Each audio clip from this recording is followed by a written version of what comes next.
mama. Drop it like it's hot. Drop it like it's hot. Drop it like it's hot. The pigs try to get at you. Park it like it's hot. Park it like it's hot. Park it like it's hot. That's right. The Buddy Bear Big Timers dropped it like it's hot on Craig Imeson's Greatest Show on Paper. That story and many more on this week's Fantasy Football Rundown. Now, last week was our hour-and-a-half special. Things will get a little bit more conventional this week with a 15 to 30-minute episode, depending on how things go and how long-winded we get. But I'm proud to say that the first week has been a huge international hit. We have had hits from the Middle East, from Australia, Canada, and even Spain. So it's a worldwide phenomenon. We had 94 hits despite no advertising and nobody who's ever heard of us. And in fact, we even had some fantasy football advice, but unfortunately, we gave the wrong advice to the gentleman who was asking if he should start Rashad Jennings or MJD. I mean, I think it's pretty safe to say you're the Justin Bieber of fantasy football, internet sensation. Yeah, I mean, we're on the rise, and it's just the start, and we're looking forward to more big things.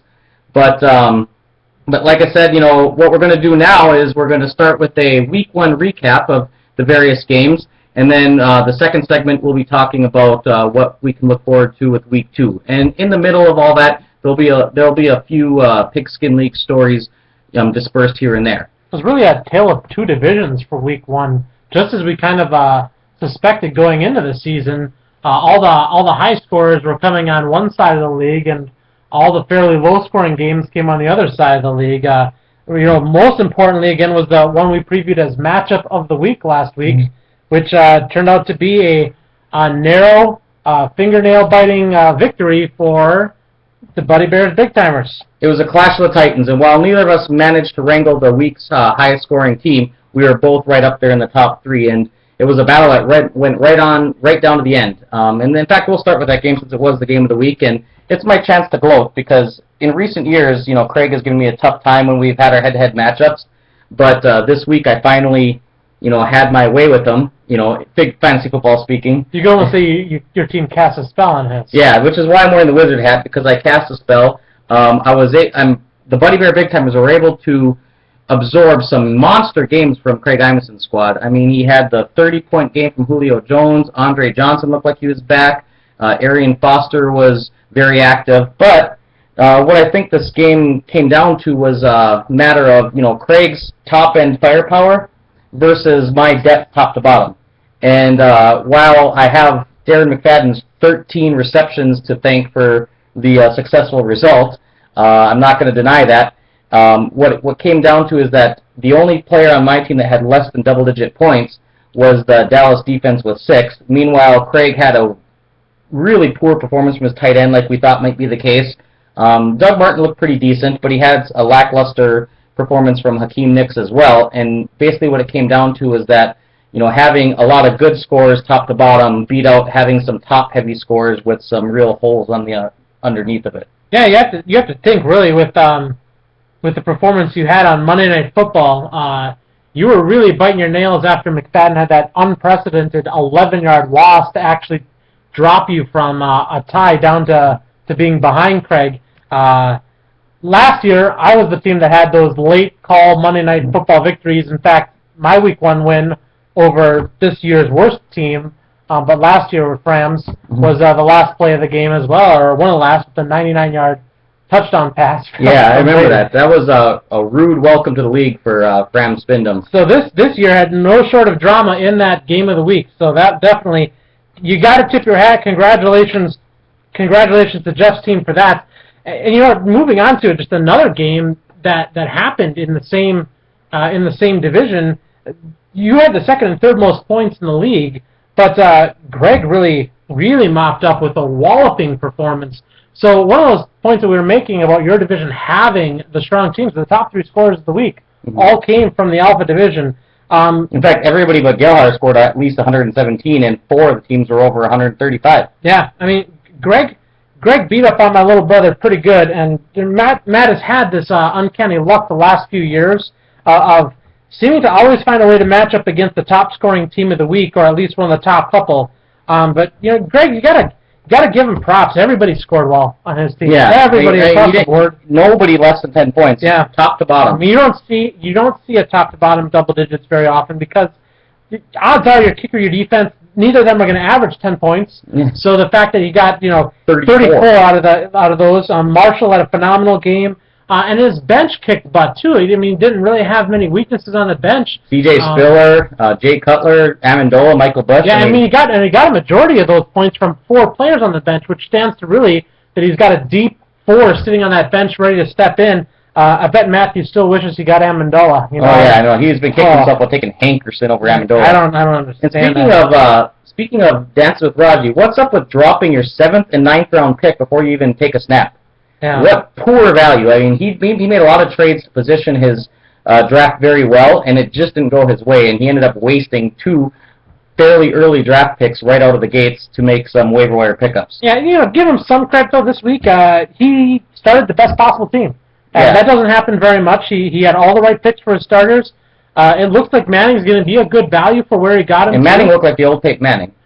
His receivers were mediocre. Yeah, none of them hit. None of them were the variety where you say, you guys cost us the game, but just none of them were stars like they're all expecting them to be, needs them to be.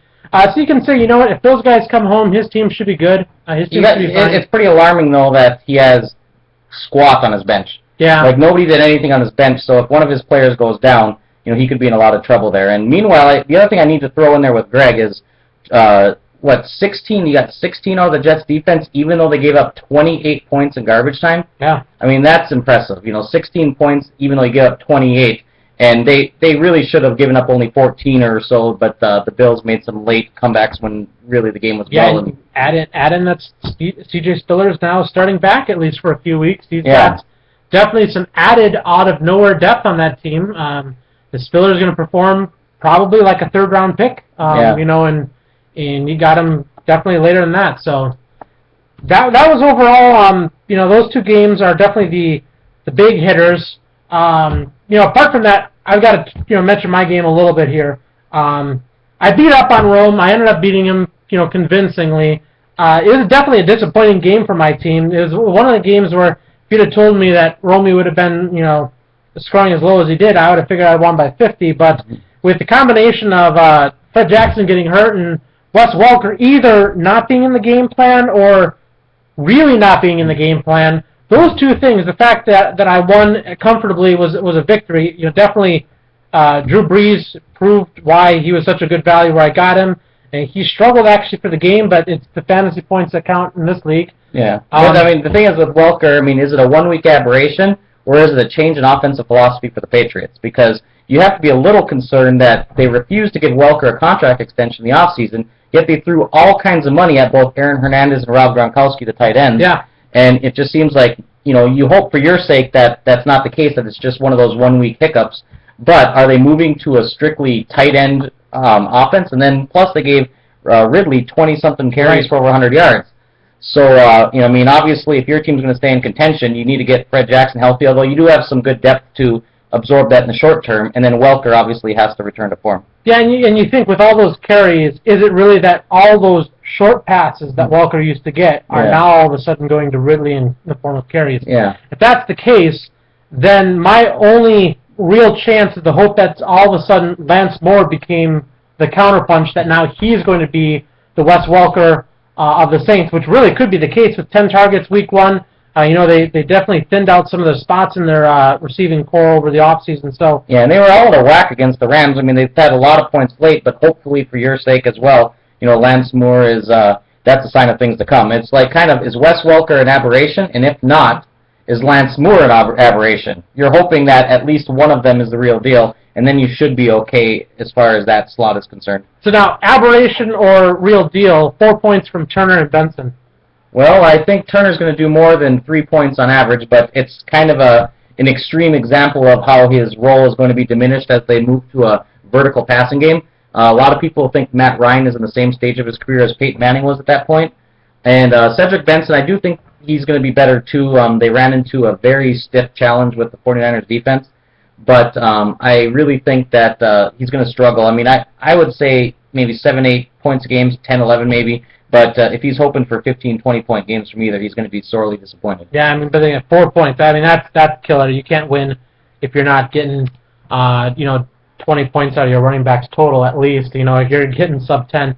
Manning had an inconsistent week. He's not a complete ruin your game guy again, but at least with Rome, we have to give him positive. He kept Hernandez. It looks like clearly the right decision to make. Yeah, and Hernandez is the best player he's got right now. But Eli Manning, that goes back to what I said last week.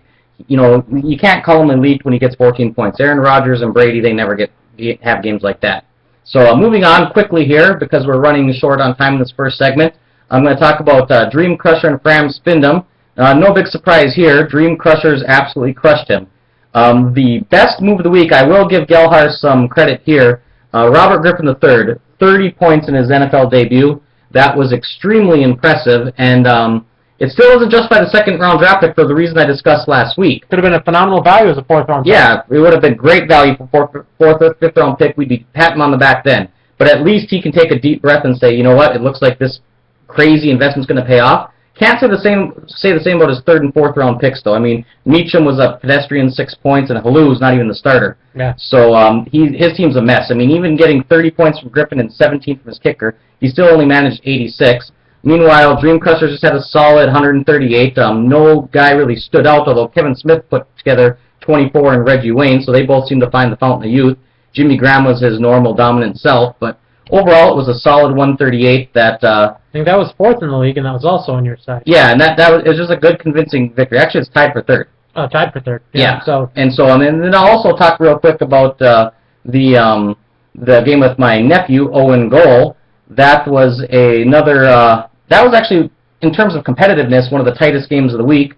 That came right down to the wire as well, and Owen pulled it out at the end with 98 points compared to the Raccoon City Sharks' 94. But he kind of has to write a thank you note after that game, doesn't he? Yeah, what we really have to, we're scratching our heads. As Gellar at the start of the week with Robert Griffin III, but Nathan Smithson and the Raccoon City Sharks made what we are going to term the boneheaded move of the week. Yeah. Now, I mean, Adrian Peterson, granted there was some uncertainty if he was going to play or not, but you might as well take the risk since you had nobody on the bench anyway. Yeah. I mean, Jonathan Stewart was hurt, and then, David Martin was a rookie making his first ever start, and he's a backup running back. You figured Adrian Peterson was going to do whatever it took to get in that game, and amazingly enough, he was Adrian Peterson. Yeah. I mean, he was dominant in the touchdowns. He had over 80 yards rushing, just looked like he was very physical and aggressive, and I think that's going to be a great deal for the Raccoon City Sharks going forward, but you couldn't really ask for a worse starting decision than that. I mean, he loses by 4 points when he gets -2 from one of the running backs while there's a 21-point Adrian Peterson second-round pick on his bench. The real issue is that he didn't have anybody worth gambling, anybody that you're like, you should have benched. But last game that we need to mention, Nick versus Kelly. Nick won, top-scoring team on the Beta Division. He's got to have questions about Chris Johnson, but Law Firm performed pretty well. The much-maligned Demarius Thomas, and maligned as in the off-season deal, looks good. Kelly had another boneheaded move, too, and he kind of got cute benching Reggie Bush for a one-game wonder hope. Yeah, Ronnie Brown, that made no sense. Made no sense. His wide receivers do look good for Kelly. Randy Moss looks good. He sat on the bench, but Randy Moss looks good. I think Nick's team, and Nick's got to be happy with the way his team came out. He's technically the first-place team, which sets up a good matchup between him and I this week. But and Kelly seems not that bad either. He just needs to start Reggie Bush. He's clearly the better back, and he'll be right up in there and competitive too. But yeah, with Nick, he's got to be a little concerned. I mean, Chris Johnson made up for it with receptions, but only 4 yards and 11 carries. That's more like 2011 Chris Johnson, not 2009 or 10. Reminded me everybody of last year. But to give Demarius Thomas, he's got some vindication there. Demarius Thomas, after it was all said and done, looks like he's got the edge over Eric Decker at this point. And then the law firm, Ben Jarvis Green Ellis, was very productive as well against the stout Ravens defense. So Nick's got some good things going for his team as well, and he had a great first game. Overall, that sums up week one.